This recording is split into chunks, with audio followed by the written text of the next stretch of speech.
Shalom Bapak Ibu Saudara yang terkasih dalam Tuhan kita Yesus Kristus. Kita bersyukur karena berkat anugerah Tuhan masih menyertai kita, menyertai kehidupan kita, bahkan menyertai pelayanan kita. Dan Tuhan memberikan kita kesempatan untuk sama-sama belajar firman Tuhan pada saat hari ini. Namun sebelumnya mari kita berdoa. Kita berdoa, Tuhan kami siap untuk mendengarkan firman Tuhan, berkati kami agar dalam penguraian firman ini kami benar-benar menyampaikan maksud Tuhan, agar kami mendapat berkat dan menerima rema dari perenungan kami pada hari ini. Ini doa kami di dalam nama anak-Mu Yesus Kristus kami berdoa. Amin. Bapak Ibu Saudara-saudara yang terkasih dalam Tuhan kita Yesus Kristus, perkenalkan nama saya Geraldi Carlitos.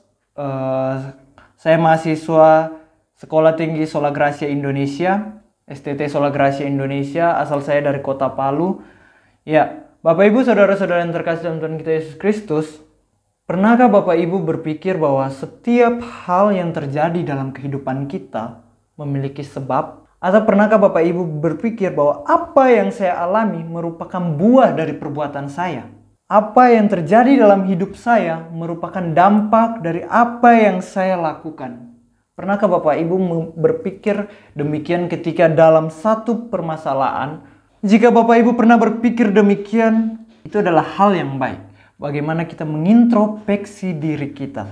Bagaimana kita menyadari kehidupan kita. Bagaimana kita menyadari diri kita. Maka tema yang akan kita bahas pada saat hari ini ialah introspeksi diri. Mari kita membuka Ratapan pasal 3 ayat 39 sampai 40. Ratapan pasal 3 ayat 39 sampai 40 sebagai dasar kita dalam perenungan kita pada hari ini. Saya akan membaca untuk kita semua dan Bapak Ibu bisa memperhatikan dalam Alkitabnya masing-masing. Firman Tuhan berkata demikian, Ratapan pasal 3 ayat 39 sampai 40. Mengapa orang hidup mengeluh? Biarlah setiap orang mengeluh tentang dosanya. Ayat yang ke-40. Marilah kita menyelidiki dan memeriksa hidup kita dan berpaling kepada Tuhan. Saya baca sekali lagi ayat yang ke-39. Mengapa orang hidup mengeluh? Biarlah setiap orang mengeluh tentang dosanya. Setiap kita pasti pernah mengeluh dengan alasan yang berbeda-beda, dengan penyebab yang berbeda-beda dan di situasi yang berbeda-beda pula. Bagaimana respon kita ketika kita dalam keadaan tersebut? Apakah dalam pengeluhan kita lebih menuntut banyak kepada Allah? Atau kita malah mengintrospeksi diri, melihat ke dalam hidup kita, melihat ke dalam hati kita. Tuhan, bagaimana hidup saya? Apakah apa yang Bapak Ibu dan saya terima, apa yang Bapak Ibu dan saya alami merupakan buah dari perbuatan yang kita sendiri lakukan? Tentu ini menjadi perenungan bagi kita. Bukan ketika kita dalam situasi yang sangat tertekan dengan begitu banyak masalah, justru kita semakin mengeluh kepada Tuhan, semakin bersungut-sungut di hadapan Tuhan. Namun yang harus kita utamakan ialah bagaimana kita mengintrospeksi diri kita, menyadari kehidupan kita di hadapan Allah. Mengeluh merupakan satu tindakan di mana seseorang memperlihatkan respon serta sikapnya terhadap apa yang dialaminya. Ratapan pasal 3 ayat 39 sampai 40 merupakan satu bagian bagaimana Yeremia menyadari, Yeremia sadar benar. Jadi Bapak Ibu Saudara-saudara yang terkasih dalam Tuhan kita Yesus Kristus, kitab Ratapan ini ditulis oleh Nabi Yeremia dan merupakan sesuai dengan namanya kitab Ratapan, kitab yang begitu banyak mencucurkan air mata. Bahkan seorang penafsir mengatakan bahwa kitab ini di setiap penulisannya diikuti dengan derayan-derayan air mata. Bapak Ibu Saudara yang terkasih, hal ini menunjukkan bagaimana keadaan. Bagaimana tidak Yeremia tidak bersedih. Yerusalem yang merupakan Sion Allah. Yerusalem yang merupakan kota Allah. Yerusalem yang memiliki begitu banyak kemegahan. Bangsa-bangsa lain begitu takjub melihat kemegahan dan keindahan Yerusalem. menjadi hancur di tangan bangsa yang tidak mengenal Allah. Yerusalem hancur di bawah penyerangan oleh pasukan Babel di bawah pimpinan Raja Nebukadnezar. Kesengsaraan umat Allah mengalami kegagalan yang cukup besar. Yerusalem yang merupakan kota Allah hancur. Ini merupakan bentuk kesedihan. Bagaimana kota yang begitu megah hancur seketika menjadi lebur. Dan pada pasal pertama, bagian awal pendahuluan kitab ini, bagaimana ditulis penglihatan Yeremia. Yeremia melihat keadaan kota yang begitu riuh, begitu ramai tadinya, dan berubah menjadi sunyi sepi, ibarat kota mati. Saudara-saudara yang terkasih dalam Tuhan kita Yesus Kristus, pasal 3 ini merupakan satu bagian dalam kitab Ratapan yang memiliki pokok pikiran yang berbeda dari keempat pasal lainnya. Penulis hendak menekankan satu tema pokok dari 66 ayat dalam pasal 3 ini. Bagaimana Yeremia melihat dan mengalami hal yang begitu luar biasa di tengah keadaan bangsa Israel dan Yerusalem sebagai Sion Allah. Jadi Bapak Ibu saudara-saudara yang terkasih dalam Tuhan kita Yesus Kristus, kota Yerusalem seringkali disebut sebagai Sion Allah, adalah kota Allah. Hancur di tangan bangsa yang tidak mengenal Allah. Kota Allah, orang-orang Israel, Yerusalem pada waktu itu hancur di tangan bangsa yang tidak mengenal Allah. Bagaimana Yeremia melihat dan mengalami hal yang begitu luar biasa. Sehingga pada pasal 3 ini, pokok pikiran utamanya ialah pengakuan akan dosa dan pengakuan akan keadilan Allah. Tema utama dalam pasal yang ketiga, Ratapan pasal 3 ini ialah bagaimana sang nabi mengakui akan dosa bangsa Israel yang begitu luar biasa. Kekejian bangsa Israel terhadap Allah. Dan dampak daripada itu ialah mereka menerima penghukuman Allah. Makanya tema utama pasal 3 ini ialah pengakuan akan dosa dan keadilan Allah. Di mana ada dosa pasti ada penghukuman. Itulah yang ditekankan Yeremia.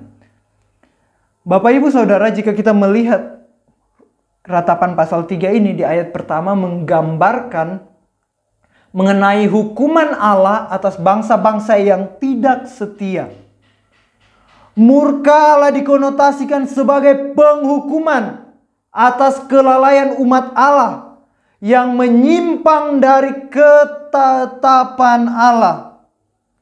Dan selanjutnya ayat 1-18 merupakan luapan kesedihan umat Allah ketika mereka mengalami proses dari Allah.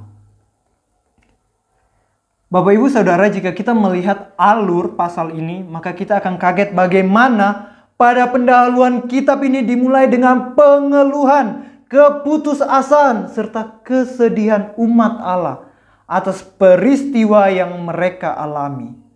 Dan setelah itu bagian tengah kitab ini langsung berubah dari sebuah keluh kesah, berubah menjadi suatu yang menyadari bahwa manusia berdosa tidak layak untuk banyak menuntut hal kepada Allah. Perubahan signifikan dalam pemikiran Yeremia disebabkan ialah ia mengintrospeksi dirinya bahwa apa yang dialami oleh umat Allah ini bukanlah suatu peristiwa yang langsung terjadi, tetapi Allah telah memberikan peringatan-peringatan terlebih dahulu.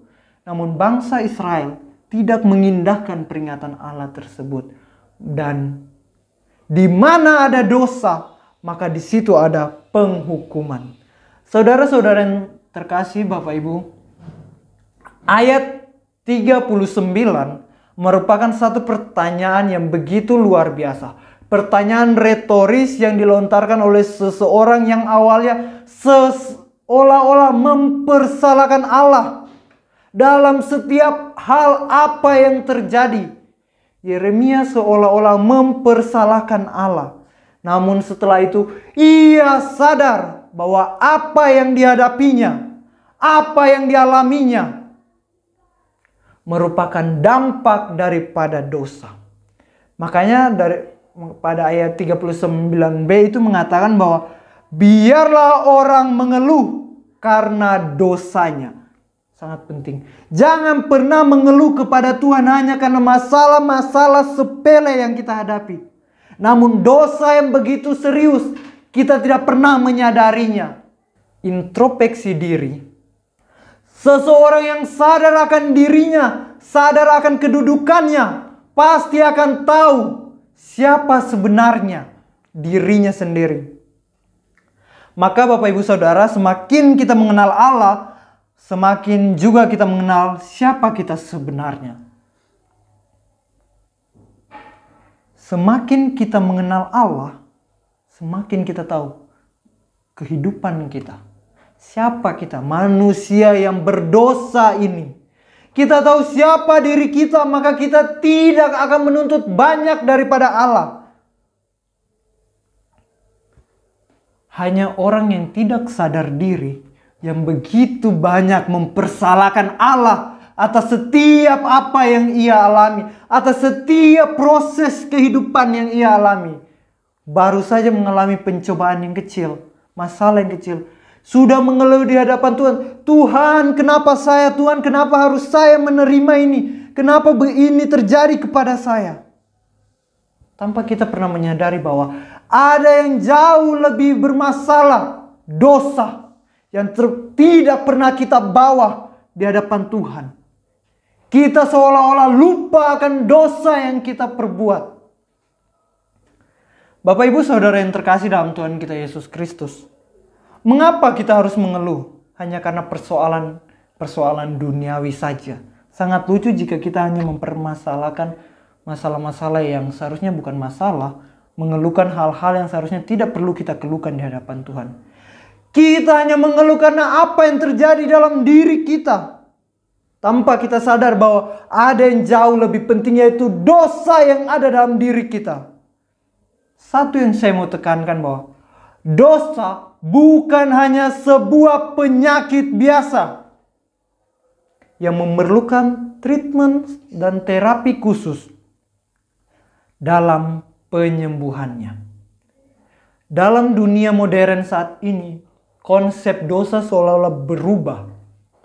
Yang tadinya dosa sangat serius menjadi hanya sebuah penyakit-penyakit biasa saja, dan memerlukan pengobatan-pengobatan khusus untuk menyembuhkan dosa tersebut.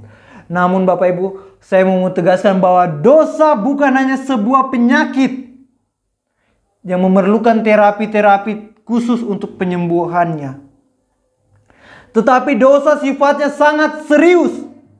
Keadilan Allah menjadikan Allah tidak pernah berkompromi dengan dosa. Seperti saya jelaskan di awal tadi, di mana ada dosa, pasti ada penghukuman. Saudara-saudara, mengapa kita hidup hanya mengeluh karena masalah-masalah yang begitu biasa saja, tanpa kita pernah mengintrospeksi diri kita, bahwa dosa kita jauh lebih penting daripada masalah kita. Yang harus kita ketahui bahwa tidak ada satupun yang terjadi tanpa seizin Tuhan. Ketika Yeremia menulis kitab ini, menulis pasal yang ke-39, bukan hanya karena sebuah perubahan pola pemikiran, pola penulisan saja, tetapi dia mengetahui dengan benar bahwa segala yang terjadi, semuanya terjadi karena seizin Tuhan. Ini yang sangat penting, bahwa apapun yang terjadi dalam hidup kita, semuanya terjadi karena campur tangan, serta semuanya terjadi karena izin daripada Tuhan. Hal ini disadari oleh Yeremia, bahwa apa yang terjadi karena kehendak Allah. Bukan sebuah penderitaan yang harus kita ratapi, tetapi dosalah yang harus kita ratapi. Bagaimana cara kita menyadari dosa kita? Ialah dengan cara untuk menyelidiki hati dan memeriksa hidup kita. Hal ini merupakan sebuah penguatan yang ditulis oleh Yeremia di tengah kesukaran yang dialami oleh umat Allah pada waktu itu. Di tengah kesusahan, seolah-olah ada spirit yang mendorong untuk memberikan semangat. Hal ini terjadi karena memiliki pengenalan yang benar akan Allah. Pengenalan yang benar akan Allah menjadikan Yeremia menuliskan kitab ini dan mengintrospeksi diri bahwa apa yang terjadi semuanya terjadi karena izin Allah. Masalah boleh banyak, namun ketika kita menghadapi setiap hal tersebut, kita harus sadar diri. Melihat batin kita jauh lebih penting. Saudara-saudara yang terkasih dalam Tuhan kita Yesus Kristus, saya mau menegaskan begini. Orang yang benar-benar diberkati bukanlah mereka yang dapat melakukan mujizat dan bukanlah mereka yang dapat melihat para malaikat, tetapi mereka yang benar-benar diberkati ialah mereka yang dapat melihat dosa-dosanya. Bukan orang-orang yang dapat melakukan mujizat, dapat melihat malaikat, tetapi mereka yang dapat melihat batin mereka, melihat dosa mereka. Introspeksi diri. Maka jika kita mengintrospeksi diri kita, introspeksi diri itu bukan hanya berbicara mengenai bagaimana kita sadar akan diri kita sendiri, tetapi oleh pekerjaan Roh Kudus, kita mengintrospeksi diri kita. Introspeksi diri ini akan membawa kita kepada pertobatan.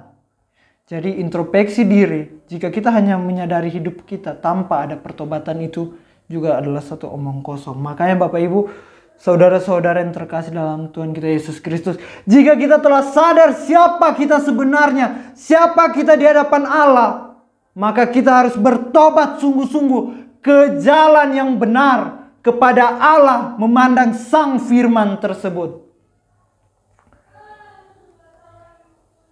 Bapak Ibu Saudara, Yeremia sebagai penulis kitab ini sendiri mengungkapkan bahwa semua hal yang terjadi berada dalam ketetapan dan kedaulatan Allah. Ayat 37 sampai 38 memberikan, dan pasal 2 ayat 17 memberikan penjelasan bahwa seharusnya umat Allah tidak perlu kaget ketika mengalami masalah. Umat Israel pada waktu itu tidak perlu kaget ketika mereka menerima penghukuman tersebut. Pasal 2 ayat 17 sangat jelas bagaimana Allah telah memberikan peringatan-peringatan yang disampaikan melalui nabi-nabinya terdahulu.